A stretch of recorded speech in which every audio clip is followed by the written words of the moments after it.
ইসলামের উপকার করে নিচ্ছেন হিন্দুকে দিয়ে, তাই না? অবাক ইসলাম, আল্লাহ যারও কি দেখাবে বেঁচে থাকলে, এর আগে কখনো মিস যায়নি।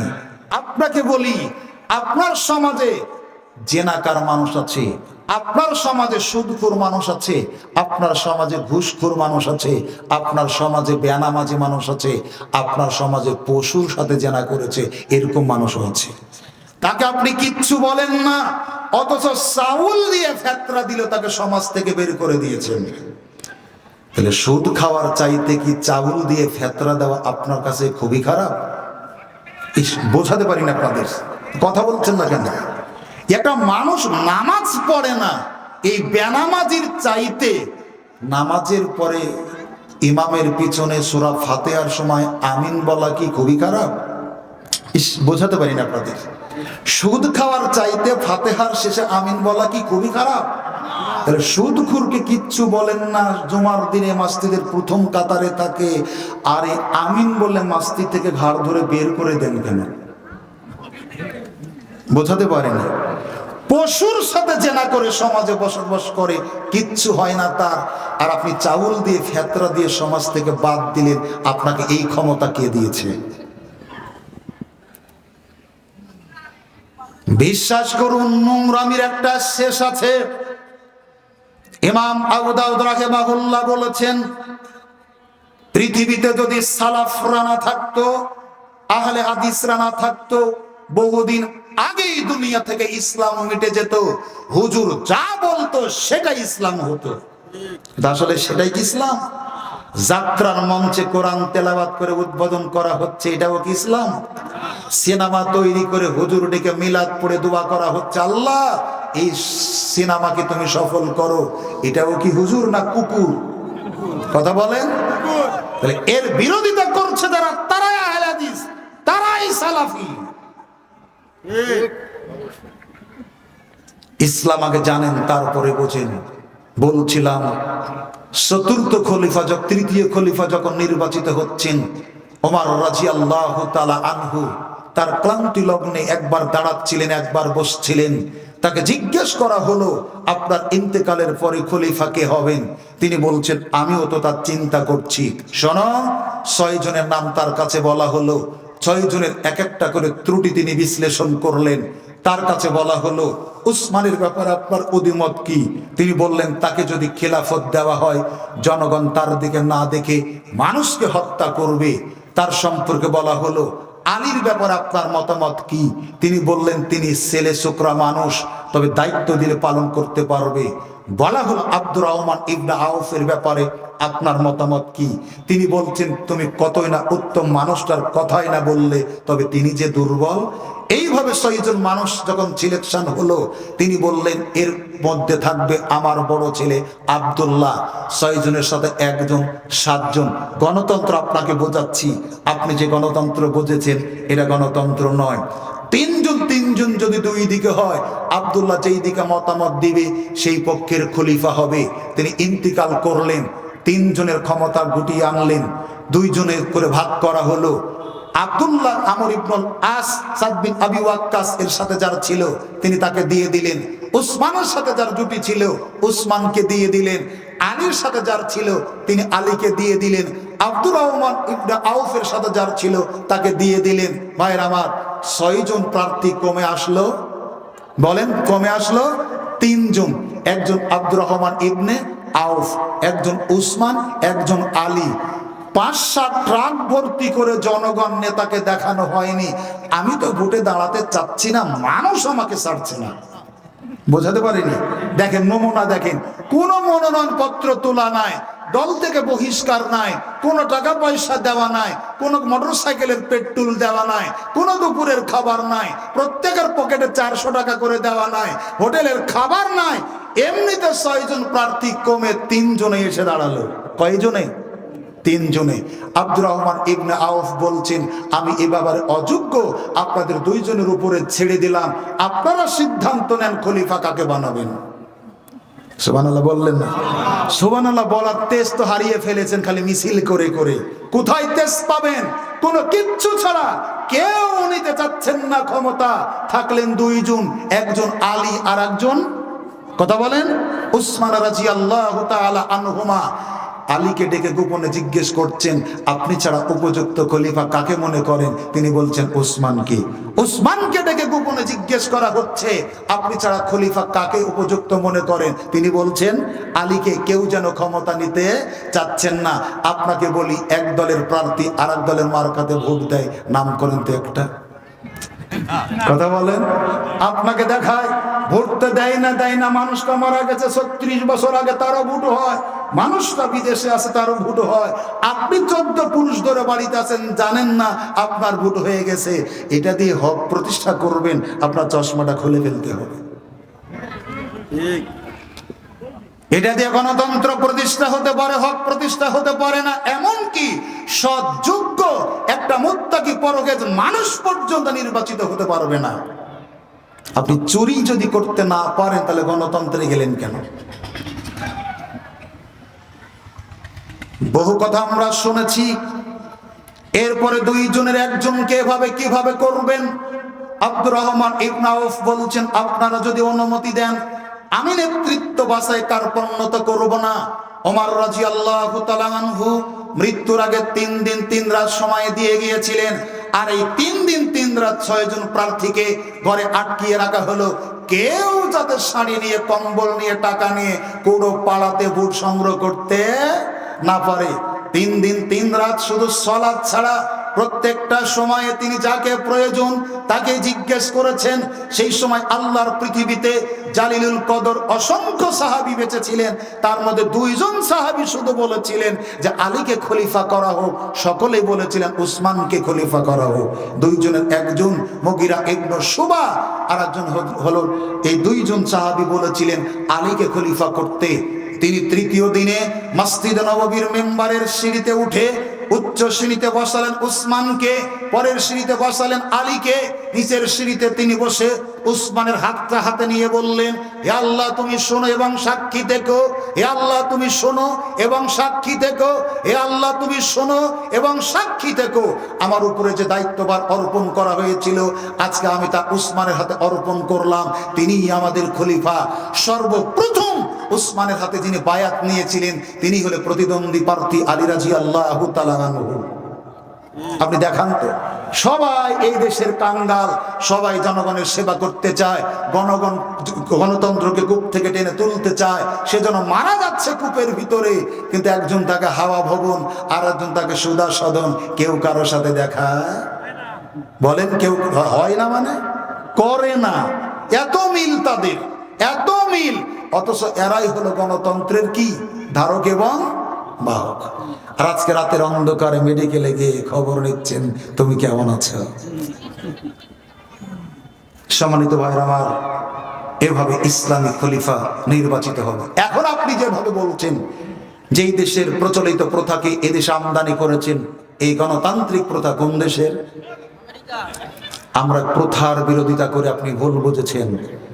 আমেরিকার আব্রাহাম লিঙ্কন, এই খ্রিস্টান লোকটা এই মতবাদ তৈরি করে আমদানি করেছে এদেশে। ওই দেশে কিন্তু এটা চলে না। ওই দেশে 2012 সালের ভোটে যেই দল হেরে গেছে, তারা 10 লক্ষ ভোট বেশি পেয়েছিল। কি আমি ভুল বলছি না ঠিক বলছি? যারা হেরে গেছে তারা 10 লক্ষ ভোট বেশি পেয়েছে। ওই দেশে 4 বছর পর পর নির্বাচন হয়। পরে নির্বাচন 2000 মানে পরের নির্বাচনে যেই দল হেরে গেছে, তারা 12 লক্ষ ভোট বেশি পেয়েছে। কি 2 নির্বাচনে যারা বেশি ভোট পেল তারাই হেরে গেল। কেন? ওই দেশে ভোট 2 ধরনের, এক পপুলার আর একটা হল ইলেকটোরাল। বলেন পপুলার, ইলেকটোরাল। আমেরিকাতে ইলেকটোরাল ভোটের সংখ্যা 527টি। 527 ভোটের অর্ধেকের বেশি যারা পায়, তারা সরকার গঠন করে। বুঝতে পারেননি? এই প্রথম নির্বাচনে 12 সালে আপনার 527 ভোটের অর্ধেকের বেশি যারা পেয়েছিল, তারা জয়ী হয়েছিল, সরকার গঠন করেছিল। আর যারা হেরে গিয়েছিল 10 লক্ষ ভোট বেশি পেয়ে, এই ভোট কোনটা? Popular vote. জি, এতদিন এত বক্তব্য শুনলেন, মনে রাখতে পারেননি? এটা পপুলার ভোট মানে আমাদের ভোট, শিক্ষিতের ভোট, অশিক্ষিতের ভোট, মুসির ভোট, মেথরের ভোট, পিএইচডি করার লোক, এলএলবি পাস করা লোক, এই লোকগুলি যাকে ভোট দেবে এই ভোটের 5 পয়সাও দাম নেই। ঠিক জানাজার নামাজ যেমন নেতৃত্ব নির্বাচন করা তেমন, জানাজার নামাজ কি সকলের উপরে ফরজ, ফরজে আইন না। কতিপয় লোক আদায় করলে সমাজ দায়ে মুক্ত হবে, ঠিক। সমাজে যারা জানে বুঝে, জ্ঞানী গুণী শিক্ষিত দক্ষতা যাদের, আল ইশরাকু ফিত তাসাররুফ, ব্যবহারগত শিরক। কি শিরক? কথা বলুন, কি শিরক? আপনাকে জিজ্ঞাসা করি, আমাদের ধর্মের নাম কি? ইসলামটা পরিপূর্ণ না অপূর্ণ? নবী বেঁচে থাকলে না মারা যাওয়ার পর? বেঁচে থাকতে। আর কথা বলছেন না। আমাদের যে ধর্ম তার নাম কি? এই ইসলাম পরিপূর্ণ না অপূর্ণ? নবী বেঁচে থাকতেই পরিপূর্ণ না মারা যাওয়ার পর? আল্লাহ কোন বুজুর্গানে দিনকে দিয়ে, কোন অলি আউলিয়াকে দিয়ে, কোন মাশায়েখকে দিয়ে, কোন মুফাসসিরকে দিয়ে, কোন মুহাদ্দিসকে দিয়ে আল্লাহ এই দিনকে পরিপূর্ণ করেছেন, না নবী বেঁচে থাকতেই পরিপূর্ণ হয়ে গেছে? সবার বিশ্বাস, সবার বিশ্বাস। এখন আপনাকে বলি, ইন্নাদ দীনা ইনদাল্লাহিল ইসলাম। আপনি জানেন Islam is the complete code of life. ব্যবসার কথা ইসলাম বলেছে না বলে নাই? প্রতিবেশীর কথা ইসলাম বলেছে না বলে নাই? স্বামী স্ত্রীর অধিকারের কথা বলেছে না বলে নাই? রাজনীতির কথা বলেছে না বলে নাই? এটা শুধু বলেনি, বলেছেন। আল্লাহ বলছেন, আহাল্লাল্লাহুল বাইয়া ওয়া হাররামার রিবা। আমি আল্লাহ সুদকে হারাম করেছি, ব্যবসাকে আমি আল্লাহ সুদকে হারাম করেছি আর ব্যবসাকে হালাল করেছি। ব্যবসা হালাল আর সুদ হলো, সুদ যেই পরিমাণে মানুষ খায় মনে হচ্ছে ব্যবসায় হারাম আর সুদই। হাসছেন কেন? সুদ খায় না হাত তুলতে যদি বলি, পরোক্ষভাবে অথবা প্রত্যক্ষভাবে আমি আপনি আমরা প্রত্যেকেই জড়িতের সাথে। নামাজের ব্যাপারে যতখানি যত্নবান, সুদ না খাওয়ার ব্যাপারে ততখানি যত্নবান। তাহলে আপনার কাছে কি ইসলাম পরিপূর্ণ? আল্লাহ পাক, আল্লাহ নবী বলছেন, যারা সৎ ব্যবসায়ী জান্নাতের ভিতরে তারা নবীদের সাথে থাকবে, সিদ্দিকের সাথে থাকবে, শহীদদের সাথে থাকবে। অথচ গোটা বাজার খুঁজেন, একটা ব্যবসায়ী সৎ পাবেন কিনা খুব সন্দেহ আছে। আপনি কোনো কিছু বিক্রি করতে গেছেন, 50 কেজিতে মন কিনে নেয়, যখন কিনতে গেছেন তখন 35 কেজিতে দেয়, তাই না? 42 কেজির নিচে কোন জিনিস আপনি বিক্রি করতে পারেন মন? দুনিয়ার কোন বই পুস্তকে লেখা আছে আপনি দেখান তো, আমার চাইতে বহু শিক্ষিত মানুষ আছেন। 42 কেজিতে মন পৃথিবীর কোন দেশে? বলেন তো, কেউ দাঁড়িয়ে বলেন তো। বক্তব্য দিয়ে আমরা কি করবার, শুনে আপনারা কি করবেন? যদি চেঞ্জ আমরা হতে না পারি, সংশোধন যদি হতে না পারি, দাম 2 টাকা কম দিক, অন্তত 40 কেজিতেই মন নিক। অথচ কি নেই? অথচ কি নেই?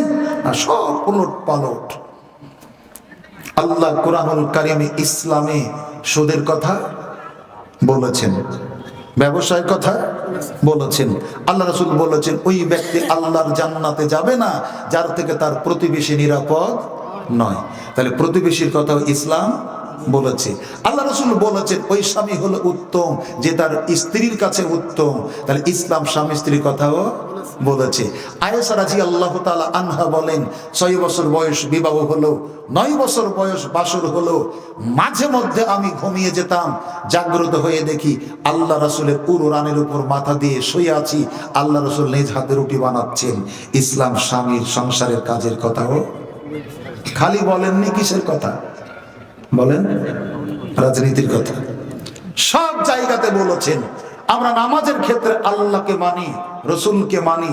যাকাতের ক্ষেত্রে আল্লাহকে মানি, রসুলকে মানি। আমরা সিয়ামের ক্ষেত্রে আল্লাহকে মানি, রসুলকে মানি। আমরা হজের ক্ষেত্রে, ওমরার ক্ষেত্রে আল্লাহকে মানি, রসুলকে মানি। আমাদের বিশ্বাস এইগুলোতে ইসলাম যেভাবে তাকিদ দিয়েছে, রাজনীতির ক্ষেত্রে ওইভাবে তাকিদ দিয়েছেন। অনেক নেতারা বলছেন যে ইসলাম আর রাজনীতি আলাদা জিনিস। এটা হলো পৃথিবীর সবচেয়ে মূর্খ।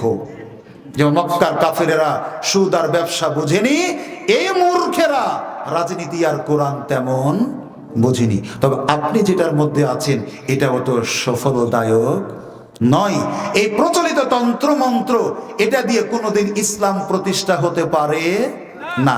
এর মধ্যে দুটি শিরকি আকীদা আছে, কুফরি আকীদা আছে। তার একটা অধিকাংশ রাই বলেন বলেন সার্বভৌম ক্ষমতার উৎস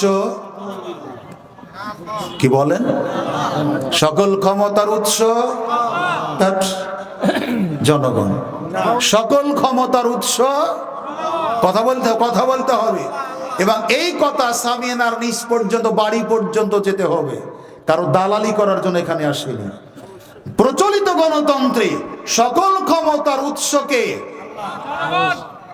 জনগণ, গণতন্ত্রে সকল ক্ষমতার উৎস এই বিশ্বাস যদি করে, একটা কুকুর জান্নাতে যেতে পারে, কিন্তু পৃথিবীর কোন মানুষ জান্নাতে যেতে পারে না। অসম্ভব, অসম্ভব। সোসের ছিদ্র পথ দিয়ে উট যেতে পারে, সোসের ছিদ্র পথ দিয়ে, সূচের পাছা দিয়ে উট যেতে পারে। সকল ক্ষমতার উৎস জনগণ, এই বিশ্বাস করে মানুষ মুসলমান হতে পারে না। নতুন করে আবার মুসলমান হতে হবে। দ্বিতীয় বাক্য যেটা আছে সেটা হলো, আপনাকে বলি অধিকাংশ রায় চূড়ান্ত। অধিকাংশ রায় কি? অধিকাংশ মানুষ যেটা বলবে সেটাই হালাল, অধিকাংশ মানুষ যেটা বলবে সেটা জায়েজ। দেশের বেশিরভাগ মানুষ বিড়ি খায়, এজন্য বিড়ি খাওয়া সুন্নাত। অধিকাংশ মানুষই জর্দা খায়, এজন্য এটা মুস্তাহাব। কি তাহলে বলেন? বেশ্যাখানার লাইসেন্স দিচ্ছে সংসদে পাশ করে, এটাও জায়েজ। মাথা এইভাবে বাইরে গেলে ঠিক থাকবে তো? মাথা এমনি তো ঘোরাবে না, ঠিকঠাক বলবেন না। আপনার ঠিকের কোনো দরকার নাই, 5 পয়সারও দাম নাই, ঠিক বলেই বলছি। ব্যাঠিক হলে প্রমাণ দেখান। অধিকাংশ রায় মানে আপনি আপনার এলাকা থেকে অধিকাংশের ভোটে পাশ করিয়ে সংসদে নেতা পাঠাচ্ছেন, ওখানে যেটা হ্যাঁ বলবে সেটাই পাস, মানে দেহ ব্যবসা করাও জায়েজ। আমেরিকা যদি কোনো দেশের বন্ধু হয়, অন্য কোনো দেশ শত্রু হিসাবে খোঁজার প্রয়োজন হয় না। পুলিশ যদি কারো বন্ধু হয়, শত্রু হিসাবে কাউকে খোঁজার প্রয়োজন। কেউ যদি মনে করে গণতন্ত্র দিয়ে ইসলাম প্রতিষ্ঠা করবে, ইসলাম ধ্বংস করার জন্য আর কিচ্ছু লাগবে না, এই গণতন্ত্রই যথেষ্ট। অতএব চোখ থেকে রঙিন চশমাটা খুলে ফেলেন। কিয়ামতের মাঠে আল্লাহর নবী বলেছেন, অসংখ্য নবী উঠবে, তার সাথে 10 জন সাহাবী, কারোর সাথে 5 জন, কারোর সাথে 2 জন, কারোর সাথে 1 জন। নবীর যদি একজন উম্মত নিয়ে চলে, আপনার চলে না কেন? কে আপনাকে ঠিকাদারি দিয়েছে 37, 38, 40 সালের মধ্যে ইসলাম প্রতিষ্ঠা করতেই হবে? কোন নবী পৃথিবী থেকে জীবন দিয়ে চলে গেছেন, তাই বলে কি আপনি তাকে ব্যর্থ বলবেন? অবশ্যই না। তবে আমরা আল্লাহর সৃষ্টিগতভাবে আমরা দুর্বল। আল্লাহ নিজেই বলেছেন, আমরা আমাদের জায়গা থেকে চেষ্টা করব, আল্লাহ যদি কবুল করেন এর থেকেই হবে। এখন আপনি বলছেন, তাহলে আহলে হাদিসরা, সালাফিরা তারা কোন রাজনীতিতে বিশ্বাস করে বা তাদের কর্মসূচি কি? অনেকে প্রশ্ন করেছেন। ভাইরা আমার, প্রচলিত তন্ত্র মন্ত্রের পদ্ধতিকে পরিবর্তন করাই হলো আহলে হাদিসদের রাজনীতি। বোঝাতে পারেন? প্রচলিত পদ্ধতিকে পরিবর্তন করাই হলো আহলে হাদিসদের রাজনীতি। আপনি রাজনীতি খুঁজে পান না মানে? এই জন্য আপনার জীবনের প্রত্যেকটা ক্ষেত্রে, সলাতের ক্ষেত্রে নবীকে যেমন মানেন, জাকাতের ক্ষেত্রে নবীকে যেমন মানেন, রাজনীতির ক্ষেত্রে নবীকে ওইভাবেই মানতে হবে। সংক্ষিপ্ত একটা দৃষ্টান্ত বলি, তাহলে কিভাবে হবে? সহজ কথাই হলো, আপনার ইলেকশনে নয় সিলেকশনে। আপনাকে যদি বলি, ফখরুদ্দিন ক্ষমতায় এক সময় এসেছিলেন না? এসেছিলেন না নিয়ে এসেছিলেন? কথা বলেন। তাকে ক্ষমতায় নিয়ে আসার ব্যাপারে আপনাদের কাউকেও জিজ্ঞাসা করা হয়েছিল গাইবান্ধার, যে তাকে প্রধান উপদেষ্টা করা হবে কি হবে না, আপনাদের মতামত কি? জিজ্ঞাসা করা হয়েছিল? কিভাবে হয়েছিলেন? যারা তাকে চিনে, যারা তাকে জানে যে এই লোকটারে দিয়ে বাংলাদেশ পরিচালনা করা সম্ভব, তারাই বেছে নিয়ে এসেছিলেন। ঠিক এই পদ্ধতি ইসলামী পদ্ধতি, ব্যক্তি আলাদা হতে পারে, আপনার সাথে আমি একমত। ফখরুদ্দিন ইসলাম বান্ধব নয়, ডক্টর ইউনূস ইসলাম বান্ধব নয়, মুসলমান বান্ধব নয়, এর সাথে আপনার সাথে আমি একমত, কিন্তু পদ্ধতি ওটাই যেই পদ্ধতি ফখরুদ্দিন ইউনূস ক্ষমতায় এসেছেন। আপনি যাদের আমদানি করা বস্তা পচা নোংরা অসভ্য ইতরামি সারা পৃথিবীতে সকল বিপর্যয়ের মা হলো এই গণতন্ত্র।